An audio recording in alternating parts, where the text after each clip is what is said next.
9월입니다. 무더운 여름철이 지났고 여름 동안에 우리가 휴가다, 속해 방학이다 그래서 영적으로 많이 나태해졌습니다. 가을에는 기도하기 원합니다. 그래서 이번 주에 속해 개학하면서 월요일부터 내일부터 금요일까지 새벽 기도를 선포합니다. 그런데 반드시 속장님, 인도자님, 그리고 장로님, 권사님들은 반드시 나오셔야 됩니다. 이건 권유가 아니라 명령입니다.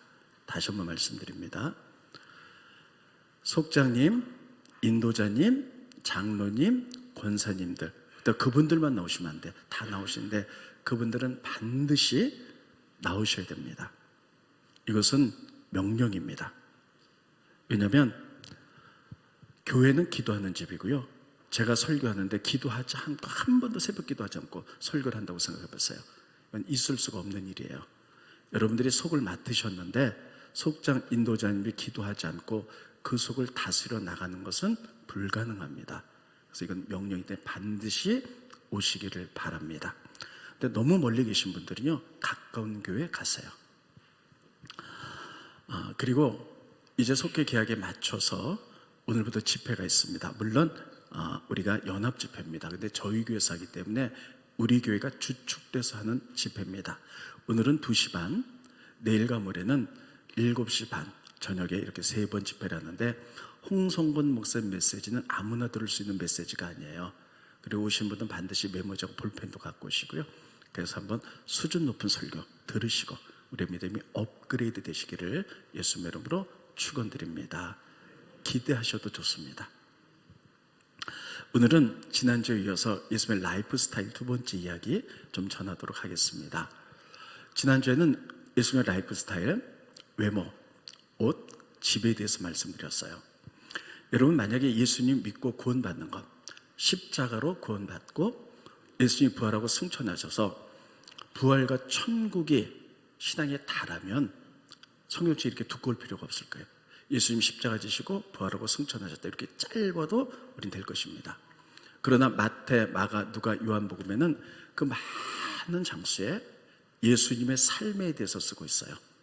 그러면 왜 그렇게 쓰셨을까?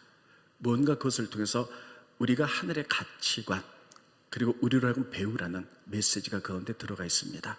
그래서 오늘은 예수님의 라이프 스타일 3가지 마지막 하도록 하겠습니다. 첫째, 차.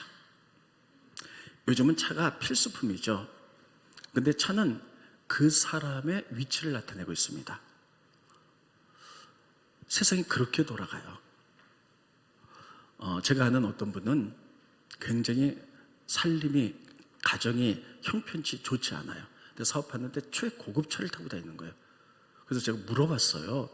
아니, 어려운데 어떻게 이 차를, 이렇게 고급 차를 갖고 다니시냐 물어봤더니, 목사님, 이거 타고 다니자면 무시당하고요, 사업도 잘 안 돼요. 그래서 타고 다닌 겁니다. 이렇게 얘기를 하더라고요. 이해는 됩니다. 그러나 여러분, 우리가 성경의 가치관을 갖는다는 것은 굉장히 중요하죠. 예수님은 어떤 차를 타셨을까? 지금부터 2000년 전 차가 없었죠. 운송수단입니다. 예수님 하나님이세요. 그분이 왕이세요. 이 땅에 오셨어요. 그러면 그분은 가장 아름다운 마차를 타거나 아니면 말 7필이 끄는 이런 백마를 타거나 아주 멋지게 다니실 수가 있을 겁니다. 근데 그분은요, 걸어 다니셨어요.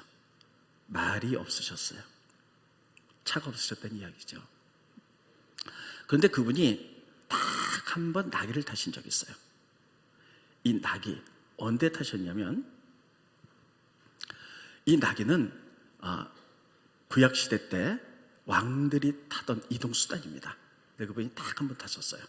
오늘 본 말씀 보면 예수님이 십자가 지시러 마지막 예루살렘 성에 입성하실 때에 구약부터 내려온 예언이 있어요.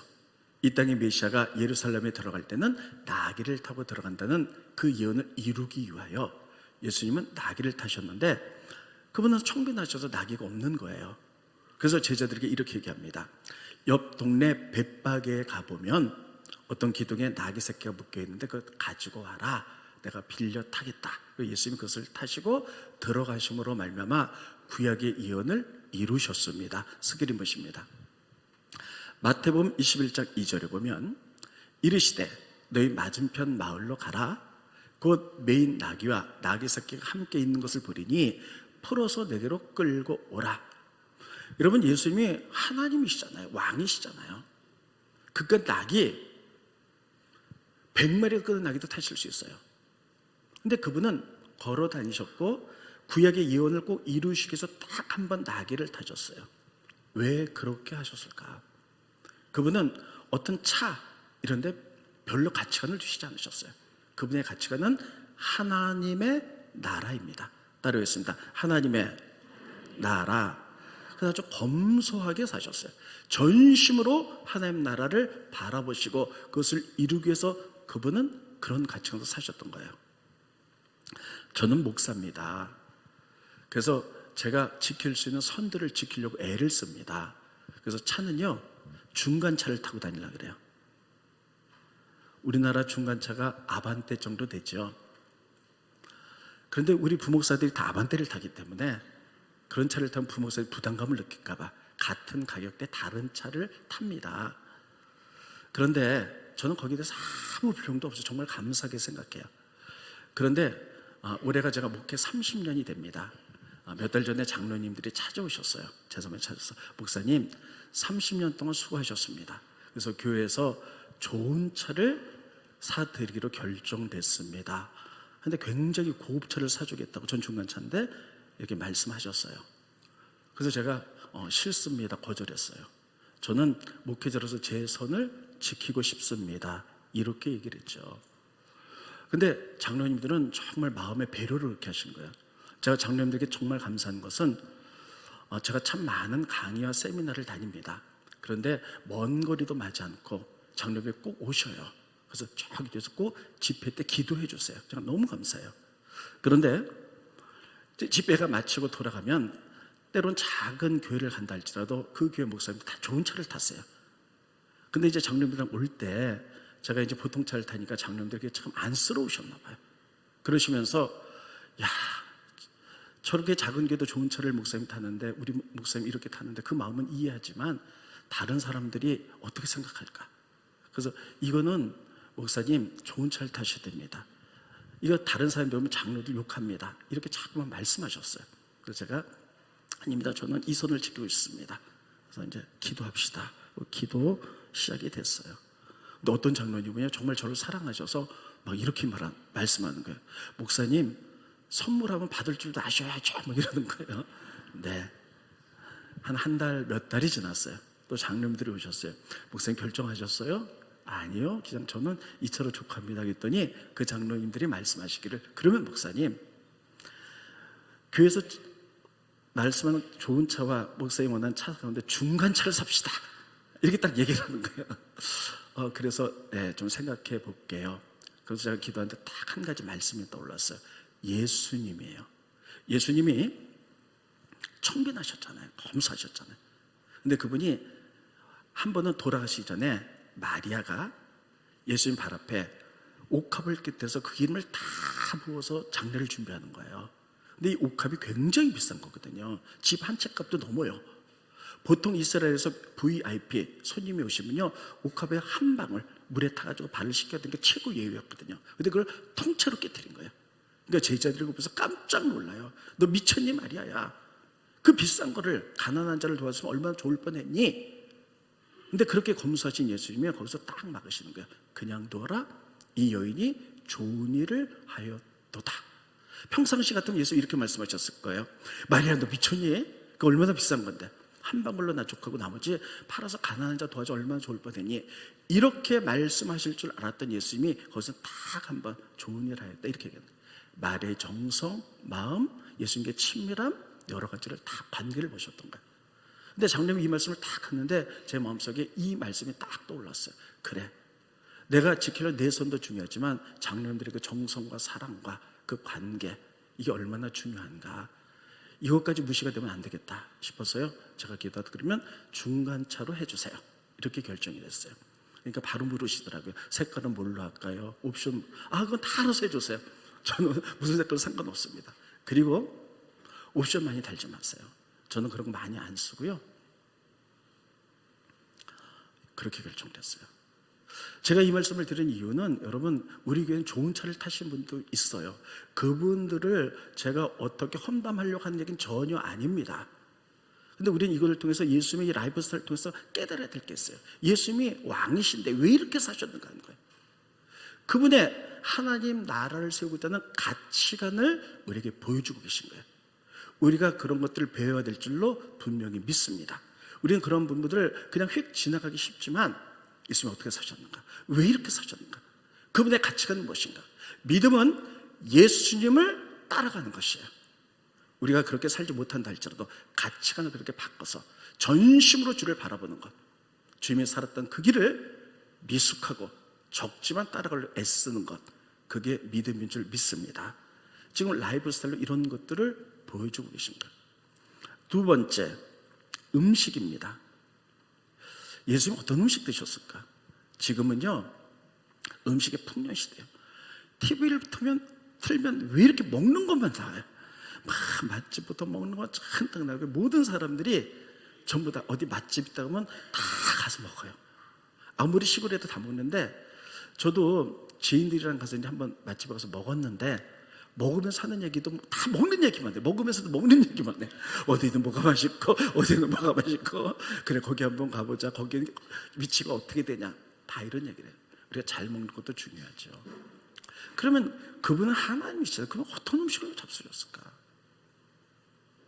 그분은 누구하고 식사하셨을까? 이게 참 중요합니다. 내가 누구하고 식사하느냐는 것은 그 사람의 위치를 말해주고 있는 거예요. 근데 예수님이 놀랍게도 첫 번째 성경에 보면 문둥병자하고 식사하셨어요. 자, 스크린 보십니다.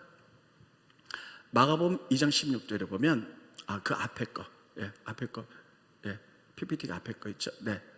마가복음 14장 3절에 보면 예수께서 베다니 나병 환자 시몬의 집에서 식사하실 때에, 나병 환자 뭡니까? 문둥병 환자. 지금은 문둥병 환자가 그렇게 많지 않아요. 근데 저 어렸을 때만 해도 굉장히 서울에 사는데 문둥병 환자가 많았어요. 그래갖고 얼굴에 다 나성균이 들어가서 고름이 줄줄 나고 손가락 발가락이 다 잘라져갖고요, 붕대로 질질 이렇게 담아가지고 집에 동냥갖고요, 막 문제면서 돈 안 주면 안 가고 막 이랬던 기억들이 나요. 근데 나병은 전염성이 있기 때문에 여러분 가까이 갈 수가 없어요. 근데 예수님이 성경에 보면요, 이 나병 환자의 환부를 만지셔서 고치셨어요. 그냥 말씀만 해서 고치실 수도 있어요. 근데 만지셨다는 것은요, 이 사람을 귀한 하나님의 형상으로 봤다는 거예요. 아무리 약자라 할지라도, 아무리 사소한 할지라도 예수님은 그분의 인품을, 그분을 귀한 하나님의 형상으로 보고 존경이 된 걸 알 수가 있어요. 저보고 문둥병 환자가 있는데 밥 먹으라면 저는 못 먹을 것 같아요. 아주 오래전에 저에게 이런 일이 있었습니다. 지금은 물론 그분이 이사 가셔서 제가 이제 말씀드릴 수가 있어요. 여자 집사님 댁에 신방을 갔습니다. 막 예배를 드는데, 그 집이 좀 오래된 집이에요. 예배를 드는데 이 바퀴벌레 이만한 거 있잖아요. 이런 게 확 나왔어요. 그러니까 이분은 예배를 듣다가 순간적으로 손바닥으로 탁 쳤어요. 얘가 이렇게 터졌어요. 터져서 이렇게 보니까는, 그러니까 이분도 예배를 순간적으로 했을 거예요. 탁 잡고 막 이게 뭐 찐득하게 잔뜩 묻었거든요. 휴전이 이제 대충 딱 어떻게 예배가 끝났어요. 근데 예배 마치고 난데 이분이 밥을 해주는 거예요. 물론 손은 10번은 씻었겠죠. 근데 밥을 해서 딱 밥상이 나오는데, 못 먹겠는 거예요. 자꾸 바퀴벌레 이렇게 터진 거, 이 생각. 그러니까 여러분들, 여자분들 절대 손바닥으로 바퀴벌레 잡지 마세요. F킬러 있습니다. 자꾸만, 그래서 제가 이 생각을 하는 거예요.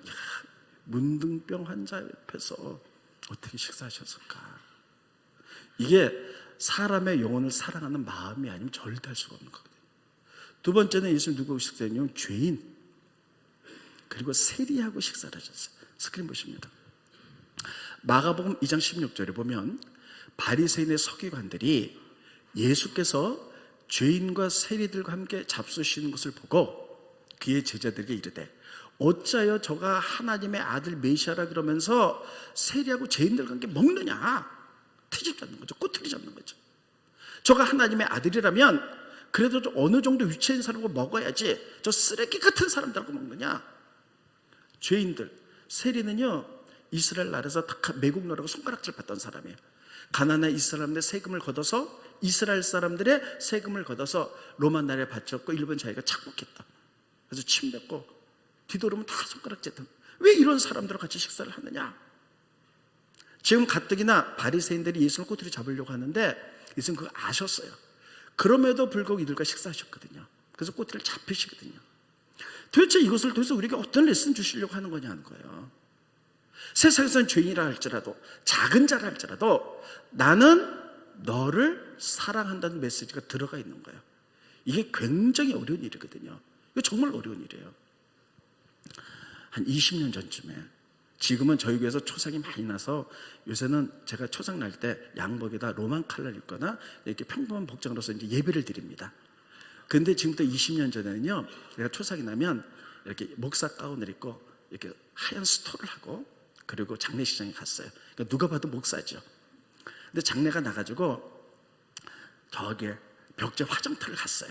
그래서 우리 이제 장례를 치르는데 시간이 좀 지체돼서 이렇게 서 있는데 세상에 저는 깡패가 깍두기라고 부르는 이유를 그때 알았어요. 등치가 이만한 사람이 시커먼 양복을 입고 진짜 머리 여기 싹 깎았더라고요. 그 사람이 나한테 탁 오더니 인사를 딱 90도 하더니 목사님, 나 깜짝 놀랐고 우리 형님이 지난주에 칼 맞고 죽었는데 지금 장례를 지려고 합니다. 목사님 모셔서 좋은 곳으로 갈 수 있도록 기도해 주십시오 이러는 거예요. 그러니까 순간적으로 보면서 제 손을 잡고 막 방 간제 싶이 이제 끌려갔어요. 근데 이제 이렇게 관이 이렇게 놓였는데 진짜로 시커먼 양복이 깍두기 20-30명 쫙 서고 절 보더니 90도로 절을 하는 거예요. 기도해 주십시오 이러는 거예요. 얼떨결에 이제 기도를 했어요. 근데 뭐 이미 나쁜 짓 하고 죽었는데 제가 기도해봤자 천국 갈 리는 없지만 그냥 기도를 해줬어요. 그랬더니요, 이게 깡패들이 쫙 있는데 목사님 기도하니까 주변 사람들이 다 쳐다보는 거야. 저 사람들이 날 어떻게 생각할까 막 이러면서 혹시 깡패 목사는 아닐까 이런 생각에서 막 기도했는데 거기까지는 또 괜찮아요. 기도를 딱 끝나놨더니 부두먹 정도 되는 것 같아요. 그 사람이. 난 딱 진짜 90도로 저를 딱 하더라고요. 우리 형님 칼 맞고 돌아가셨으나 목사님이 기도하셨길래 좋은 곳으로 갔을죠. 감사합니다. 근데 봉투를 딱 주는 거예요. 그래서 나는 이거 이제 안 받으려고 했는데 막 집어넣는데 보니까 주변 사람들이 다 쳐다보는 거야. 저 사람들이 어떻게 생각할까? 저 목사는 목사 예복 그리고 깡패 목사인데 깡패인데 돈도 받네 막 이거 듣거리 막 오싹한 거예요. 그러면서 제가 느꼈어요. 야, 예수님은 그렇게 꼬투리 잡으려고 죄인들 같이 식사하셨거든요. 그 영혼을 사랑하는 마음, 이게 예수님의 라이프 스타일이셨어요. 음식을 통해서 문둥병자고 드셨네. 제가 사람들이 막 꼬투리 잡으려고 하는데 죄인과 세리 함께 잡수셨네. 우리 그냥 지나갈 수 있는 날, 이것을 상황을 바꿔서 생각하면 굉장히 어려운 일이에요. 사람들의 영혼을 사랑하지 않고는 절대 할 수 없는 일들입니다. 이것을 통해서 예수님이 사회적인 약자나 가난한 자, 쇠퇴자를 얼마나 사랑하셨나, 이런 것도 우리가 알 수 있습니다. 또 그는 무엇을 드셨나? 무엇을 드셨을까? 여러분, 예수님은요 굉장히 성경 보면 시장 많이 하셨어요. 시장하셨어요. 그분은 산의 짐에 다 드실 수 있어요. 그런데도 가장 소박한 식사를 했어요. 제자들과 지나가다가 배고프시니까요, 이렇게 밀밭인데 밀밭 까부려가지고 그거 드셨어요. 스크린봇입니다. 마태복음 12장 1절에 보면 그때에 예수께서 안식일에 밀밭 속으로 가실새 제자들이 시장가에 이삭을 잘라 먹으니, 여러분 저는 이거 보면서요, 제자들도 대단하다고 생각해요. 제자들은 지금 자기가 다 버리고 예수님 쫓아다니잖아요. 근데 배가 고픈 거야. 먹을 게 없는 거야. 그래서 그냥 밀을 까부서 이렇게 먹으면서 이럴 수 있잖아요. 예수님 다 버리고 예수님 쫓아다녔으면 밥이라도 제대로 주셔야죠. 이게 뭡니까? 이럴 수 있잖아요. 근데 그런 거. 제가 오늘 예배 다 마치고 만약에 시골이라고 생각해보세요. 오늘 점심은 여러분 저기 성가대 나가셔서 남의 밀밭 하나씩 까서 드세요. 막 이랬다면요. 뭐 이런 교회가 다 있으면 이랬을 수도 있어요. 근데 예수님 그렇게 하죠. 두 번째, 예수님은요 어떻게 식사하셨나 보세요. 넘겨주시고요. 마태복음 21장 18절에 보면 이른 아침에 성으로 들어오실 때 시장하신지라. 자, 여기 보면요, 자 거기 다시 한번 보여주세요. 이른 아침에 시장하셨다는 얘기는요, 그 전날 밤에 굶으셨거나 금식했던 얘기예요. 시장하셨어요. 그래서 아침에 길가에 한 무화과나무를 보시고 그리로 가서 잎사귀밖에 없는 것을 보시고, 그래서 옆에 무화과나무가 있는데 어디 먹을 거 없나? 무화과나무 막 올라가서 무화과를 따려고 했는데 먹을 게 없는 거예요. 여러분 생각해 보세요. 그분은 하나님이고 메시아신데 그분은 충분히 그러실 수 있어요. 오병이어의 기적을 통해서 그 많은 사람을 먹이셨고, 말 한마디면 도리변에 떡을 만들 수도 있는 분이에요. 말만 하면 여러분 숯불갈비가 100인분이 확 떨어질 수도 있는 그런 분이에요. 근데 그분이 시장하셨다고 옆에 무화과 나무 가지를 올라가셨다는 사실이에요. 왜 이렇게 하셨을까 하는 거예요. 여러분, 그분은요 먹는 거에 그렇게 많은 가치를 두시지 않으셨어요. 정말 중요한 것은 전심으로 하나님이 나를 보내신 이 땅의 목적은 하나님 나라를 세우라, 여기에 관심이 있었어요. 여기에 당신의 목숨을 걸 만한 가치관이 있었던 거예요. 성경은 이것을 통해서 우리에게 배우라는 거예요. 여러분, 정말 많은 사람들이 맛집 찾아내는 거, 그래, 그럴 수 있어요. 근데 그것이 우리의 인생의 목적은 아니라는 거죠. 예수님은 어떻게 사셨나? 왜 그렇게 사셨나?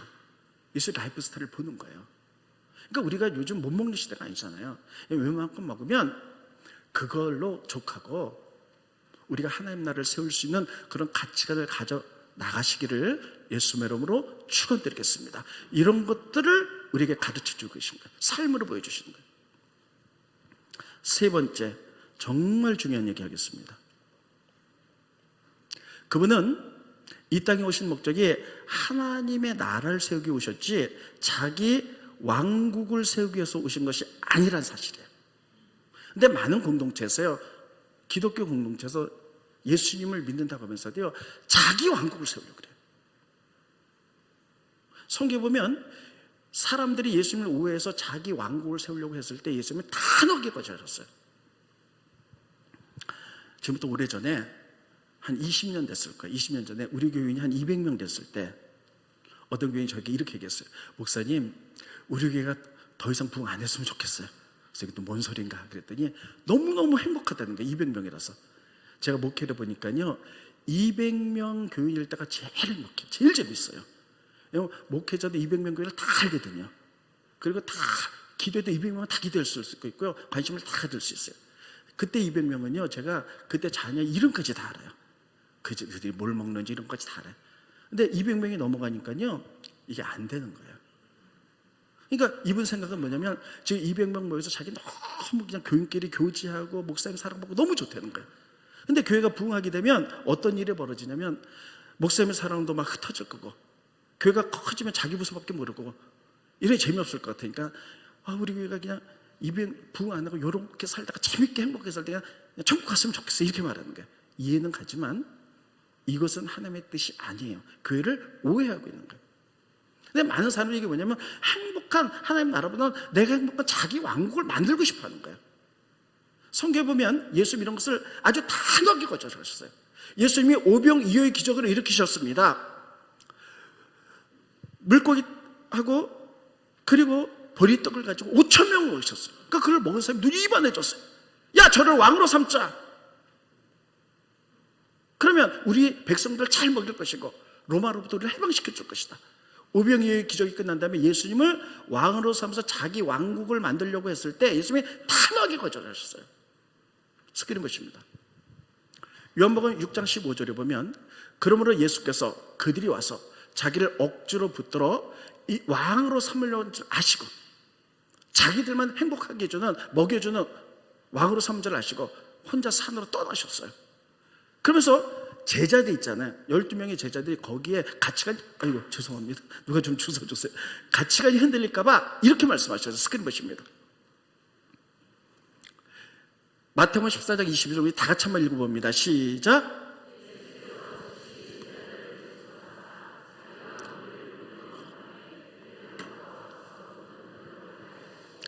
예수께서 즉시 제자들을 재촉하셨어요. 여기 빨리 떠나라. 무리를 보낸 동안 배를 타고 바다를 건너게 하셨어요. 여기 있다가 세상적인 가치관에 너희 가치관이 흔들릴까 무섭다는 거예요.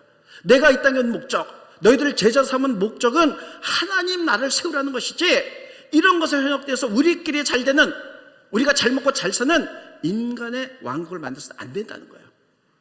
그래서 그렇게 요구한 무리들 다 내보내셨어요. 또 스크린 보십니다. 넘겨주시고요. 네. 마태복음 15장 39절에 보면 예수께서 그런 무리를 흩어서 내보내셨어요. 베우르사 예수님도 거기를 떠나셨죠. 이게 무엇입니까? 이 상황을 통해서 예수 우리에게 뭘 가르쳐 주려는 거예요? 보통 사람 같으면 저래도 그랬을 거예요. 막 많은 사람들에서 기적을 베풀어서 와 우리 왕이 돼 주십시오 그러면 저도 막 흔들렸을 거예요. 그래 볼까? 그러다 이 힘을 이용해서 하나님 나라 세우면 되지. 예수님은요 흔들리지 않으셨어요. 예수님의 가치관이 뭔지, 무엇을 위해서 이 땅에 오셨는지를 정확히 하셨어요. 이게 예수님의 라이프 스타일이에요. 여러분 마찬가지입니다. 하나님은 사람을 통해서 역사하세요. 하나님이 여러분과 저를 부르셨어요. 그러면 단순히 하나님이 여러분과 저를 부르신 이유는 구원받고 축복받는 걸로 끝나서는 안 돼요. 그런데 우리나라에 20, 30년 전에 번영의 신학이 이 땅을 강타해버렸어요. 신학의 목적이 뭐냐면 예수 믿고 축복받는 거예요. 그걸로 끝이에요. 그것은 예수님의 가치관이 아니에요. 하나님은 사람을 통해서 역사하시기 때문에 우리를 부르신 목적은 첫째 구원받고 두 번째 복을 받아서 그것을 통해 하나님을 세우라고 부르신 줄 믿으시기 바랍니다. 우리를 통해서 역사하세요. 그래서 우리는 하나님의 꿈이에요. 하나님의 소망이에요. 하나님의 비전입니다. 그래야 될 우리들이 세상의 가치에 자꾸만 흔들려가지고 본질을 잊어버리면 안 된다는 거예요. 그래서 예수님께서는요 이런 것들 삶을 보여주시는 거예요. 많은 사람들이 예수님을 억지로 왕으로 삼아서 자기 왕국을 만들려고 했을 때 예수님이 단호하게 끊으셨어요. 제자들도 그 가치관 흔들려서는 안 된다는 거예요. 너희들 뱉다가 제 쪽에서 빨리 떠나라는 거예요. 이게 아무 얘기도 아닌 이야기 같지만 정말 중요한 게 우린 누군가 하는 거예요. 우리는 어떤 가치로 살아가는가 하는가. 우리는 반드시 기억해야 됩니다. 이게 예수님을 통해서 배우는 거예요. 성경에 보면 이사야서에 아주 중요한 얘기가 있습니다. 사람들이 하나님께 놀랍게 축복을 받잖아요. 제가 여러분께 늘 말씀드려요. 중간 이상 받았다는 것은 소명이라 그랬어요. 하나님 왜 보통 사람보다 나에게 물질을 더 많이 주셨나? 학식을 더 많이 주셨나? 힘과 능력을 더 많이 주셨나? 나만 누리라는 것이 아니라 이것을 통하여 하나님 나라를 세우라고 영향을 끼치라고 주셨다는 것을 제가 부지런히 가르쳤습니다. 그런데 구약 성경에 보면 하나님이 주신 이러한 권세와 축복을 가지고 자기 왕국을 만들었을 때 하나님이 단호하게 치신 것을 이사야서에 나옵니다. 구약에 보면 히스기야 왕이 있어요. 아주 위대한 왕이죠. 히스기야 왕 때 아수르가 쳐들어왔어요. 그래서 아수르하고 지금 전쟁이 붙었는데 이 전쟁에 굉장히 고통을 당하죠. 근데 히스기야가 아수르 사이에 중재 역할을 했던 사람들이 있어요. 이게 히스기야의 부하 셈나와 엘리야김이에요. 따라했습니다. 셈나, 엘리야김 두 사람이에요. 기억하세요. 누구? 셈나, 엘리야김. 셈나는 누구냐면요 서기관이었어요. 근데 이들이 중재해서 물론 하나님의 능력으로 전쟁에서 승리하게 되었습니다. 그러니까 히스기야가요 이들을 높였어요. 그래서 셈나는 서기관에서 국고 맡은 자, 그러니까 나라의 재정을 맡은 자가 됐고요. 그런데 왕궁을 치리한 자가 됐어요. 굉장히 높이 올라간 거죠. 엘리야김은 성경은 어떻게 됐다 나와 있지는 않지만 성경을 앞뒤로 보면 왕 다음에 거의 이스라엘이라는 수상은 없지만 수상 정도 되는 총리 정도 되는 굉장히 높은 위치로 올라갔어요. 그러면 하나님이 서기관인 이 셈나를 왜 국고 맡은 자와 그리고 왕궁을 맡은 자 총리로 이들을 권력을 줬을까? 그래 너희 수고했다. 이 권력을 가지고 이스라엘 나라는 하나님의 제사장 국가이기 때문에 하나님 나라를 세우라는 그런 뜻이 있는 거예요. 근데 이들이 이 권력을 가지고 뭘 했느냐? 자기 왕국을 만들기 시작했어요. 근데 하나님이 단호하게 다 쳐버립니다. 스크린 보십니다. 이사야서 20장 15절에 보면 주 만군의 여호와께서 이르시되 이사야 너는 가서 그의 국고를 맡고 왕국을 맡은 자 셈나 그가 서기관이었는데 올라갔죠. 나라 재정을 맡고 내가 여기와 무슨 관계가 있느냐? 여기에 누가 있기에 여기서 너를 위하여 묘실을 팠느냐? 높은 곳에 자기를 위하여 묘실을 파고 반석에 자기를 위하여 처소를 쪼아내었도다. 이 얘기는 뭐냐면 옛날에 왕들이 죽으면요 왕의 묘지에 왕들이 묻혔어요. 그런데 이 샘나가요 자기 묘실을 왕의 자리에다가 올려놨다는 거예요. 그게 뭐냐면 자기가 왕으로 되고 싶은 자기 왕국을 만들고 싶어 했던 거예요. 하나님이 그것을 보고 이사야 예언자를 통해서 치십니다. 네가 나라를 위해서 공헌해서 서기가인 너를 국거 맡은 자, 왕국 맡은 자로 올려놨는데 그 권력을 통해서 네 왕국만 만들어? 그래서 하나님이 치시되 이렇게 치세요. 스크린 보십니다. 나 여호와가 너를 단단히 결박하고 장사같이 세게 던지되 반드시 너를 모질게 감싸서 곰같이 광막한 곳에 던질 것이다. 너를 집어서 던지겠다는 거예요. 주인의 집에 수치를 끼치는 너여, 네가 권세를 가지고 왕자를 넘보며 주인이 왕이죠. 너희 왕국을 만들려고 했던 너여, 내가 그곳에서 죽겠고 내 영광의 수레도 거기 있으리라. 이렇게 쳐버려요. 굉장히 무서운 말씀이에요. 엘리야김 보세요. 엘리야김은요 이스라엘의 총리 정도 된 사람이에요. 대단히 높이 위치 올라간 사람이죠. 그래서 하나님이 이에 대한 기대가 엄청 많았어요. 성경에 이스라엘에서 굉장한 수식어들이 나옵니다. 스크린 보십니다. 그날에 내가 힐게의 아들 내 종 엘리야김 불러 내 종이라고 불러요. 하나님이 내 옷을 그에게 입히며 내 띠를 그에게 띄어 힘있게 하고 내 정권을 그의 손에 맡기리니, 그러니까요 총리 자리까지 올라간 사람이에요. 맡기리니 그가 예루살렘 주민과 유다의 집의 아버지가 될 것이며 그를 높였어요. 하나님 그를 왜 높이십니까? 그 힘과 권세를 가지고 이스라엘 나라를 하나님 나라로 만들고 영향을 끼치라는 거예요. 근데 이 사람이 어떻게 했냐면요 높은 권세를 가지고요 자기 자녀와 사돈의 팔촌까지 다 곳곳에 심어놓은 거예요. 다 출세집으로 심어놓은 거예요. 우리나라가 왜 우리나라 이게 영화 같은 거 보면 드라마 보면 이게 조선시대 보면 정권 싸움하다가 권력을 잡으면 자기 사돈 팔촌까지 다 뭐 진사 판사 다 심어놓잖아요. 다 심어놨어요. 자기 왕국을 만들어 놓은 거예요. 그때 하나님이 이 엘리야금을 뭐라고 표현했는지 보세요. 저 스크린 보세요. 다시 그 앞에 거 보여주세요. 미안합니다. 그 앞에 거 보여주세요. 예, 그 다음이요. 24절. 24절 없어요? 왜 없어졌지? 죄송합니다. 이부 때 있었는데. 자, 보세요. 그래서 엘리야김에게 이렇게 얘기하는 거예요.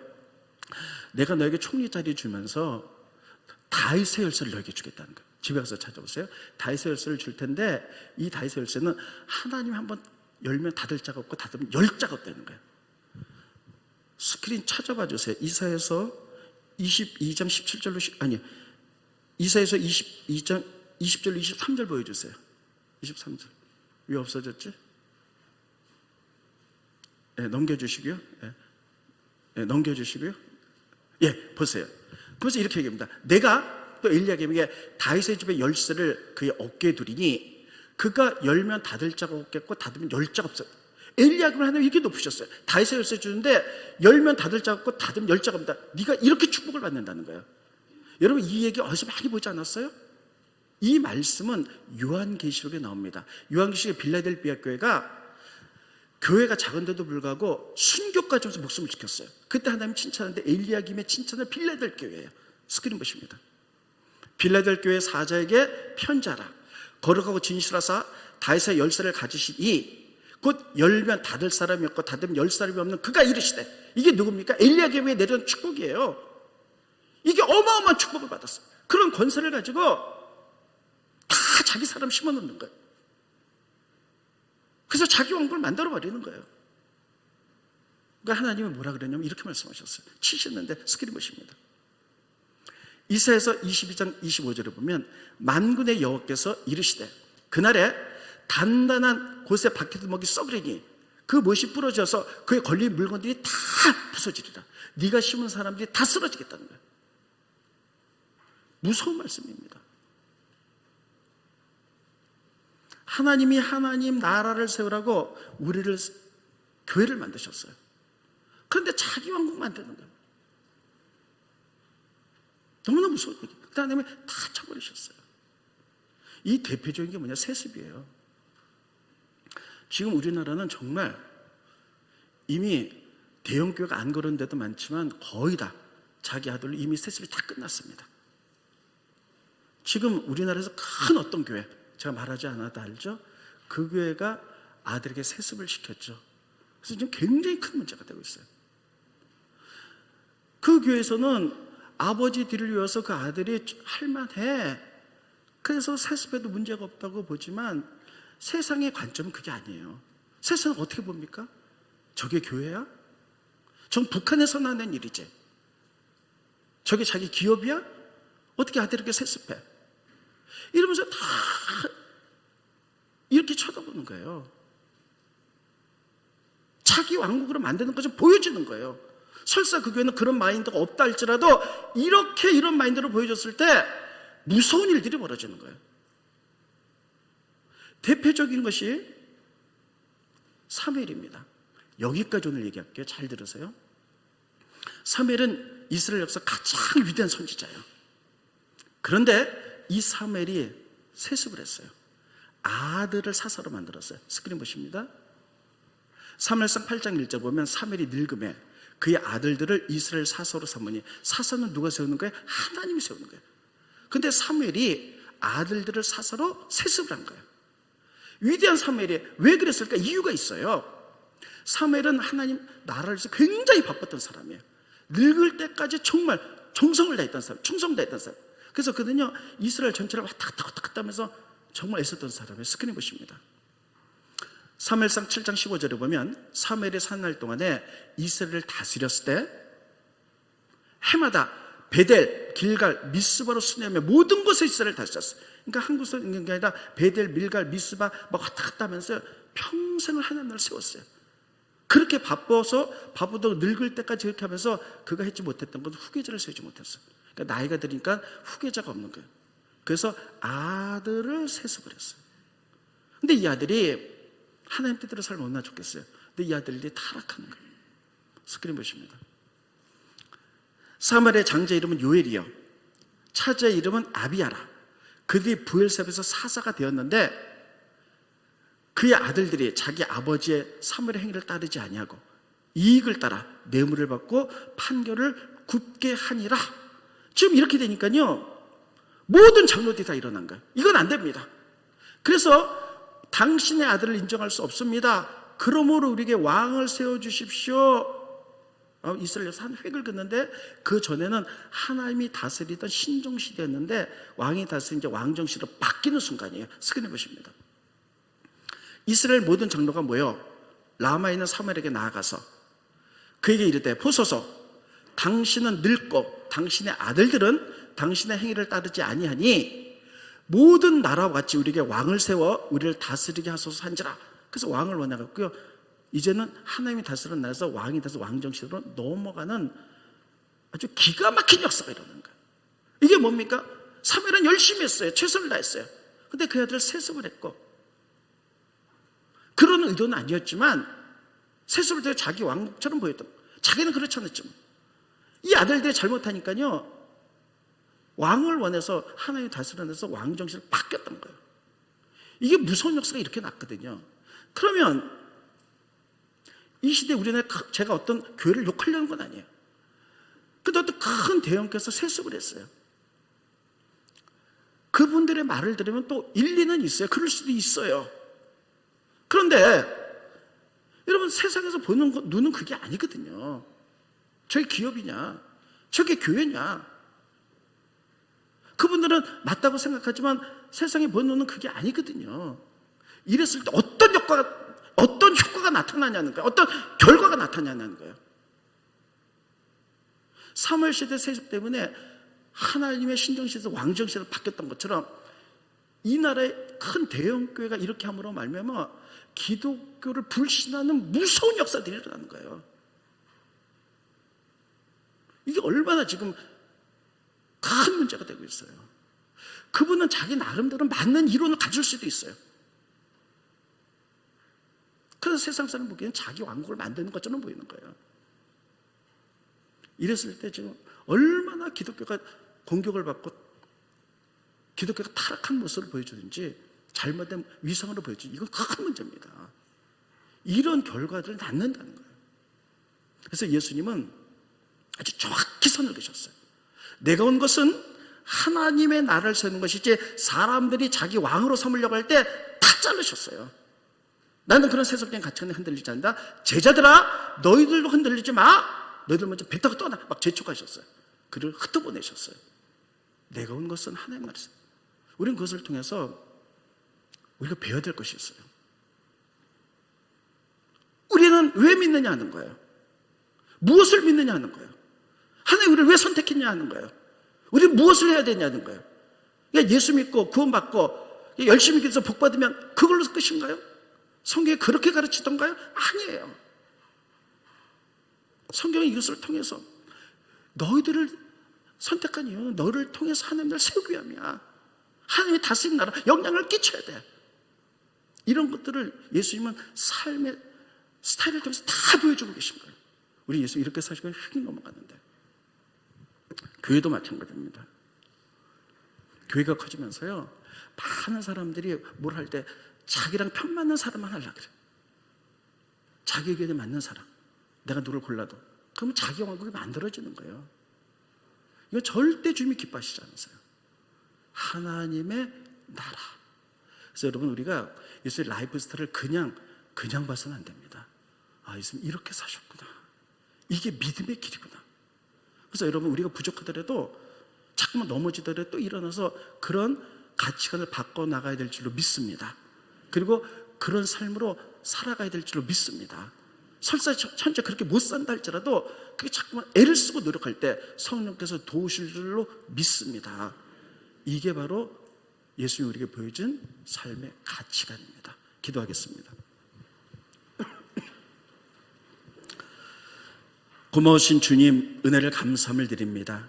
예수의 라이프 스타일 두 번째 얘기를 통해서 우리들이 많이 배우게 하시니 감사함을 드립니다.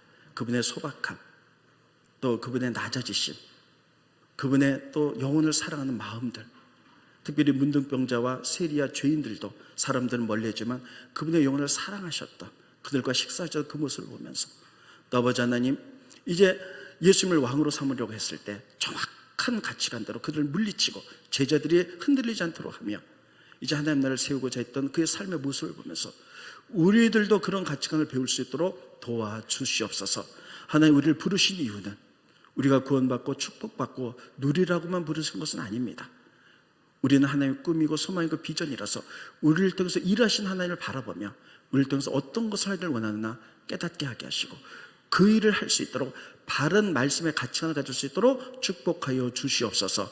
예수님의 이름으로 기도함나이다. 아멘.